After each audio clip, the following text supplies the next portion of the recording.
বন্ধুরা, কেমন আছো? আশা করি তোমরা খুব ভালোই আছো। তো আমিও তোমাদের আশীর্বাদে ভালোবাসায় আমিও খুব ভালোই আছি। তা আজকে এই মিনি ব্লগটার করার এটাই একটা কারণ যে কিছু মানুষ আমার পিছনে হাত ধুয়ে পড়ে গেছে। হাত ধুয়ে আমার পিছনে, আমার ভালো দেখতে পাচ্ছে না, তারা খুব জ্বলছে গায়ের মধ্যে, তাদের খুব বড় বড় ফোসকা পড়ছে আমার ভালো দেখে।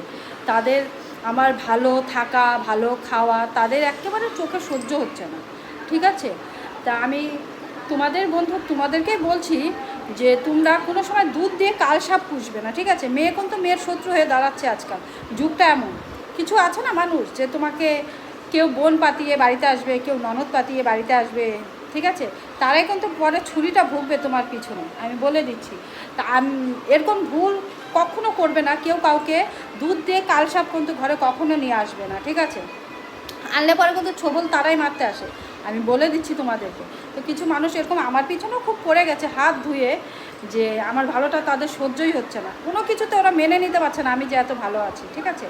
তো তাদের খুব চুলকানির স্বভাব, তারা একটাকে ছাড়ছে একটাকে ধরছে, একটাকে ছাড়ছে একটাকে ধরছে, কী কী যে করছে যার কি বলবো, ঠিক আছে? আবার তারাই আবার ধোয়া তুলসী পাতা সাজছে, ঠিক আছে? তো ভগবান সবই দেখছে, সবই শুনছে, সবই দেখছে। শাস্তি একদিন ঠিকই পেতেই হবে, সে আজ হোক বা দুদিন পর হোক, ঠিক আছে? আমি নিজে কিছু বলবো না, সব কিছু ভগবানের উপরে ছেড়ে দিয়েছি। ভগবানের বিচার একদিন ঠিক করবে।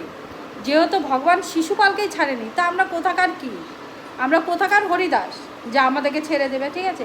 ভুল যে করবে তার শাস্তি তাকে ঠিক পেতেই হবে। আমি সব কিছু ভগবানের উপরে ছেড়ে দিয়েছি, আমার পুরো বিশ্বাস আমার রামের উপর, ঠিক আছে? সে একদিন না একদিন তার লাঠি ঠিক বাজবে, আর শাস্তি তাকে পেতেই হবে। যারা নাকি আমার পিছনে হাত ধুয়ে পড়েছে, যারা নাকি একটা ছাড়ে একটাকে ধরছে, একটাকে ছাড়ে একটাকে ধরছে, তাদের তো চুলকানি স্বভাব, তাদের তো চুলকানি মিটাইতে পারছে না একটাকে দিয়ে, তাদের 10টা লাগছে, ঠিক আছে? চুলকানি মিটাইতে তাদেরকে 10 জনকে লাগছে, একজনের থেকে হচ্ছে না তাদের, ঠিক আছে? তাদেরকেই বলছি আমি যে ভগবান সবার জন্য আছে, ঠিক আছে?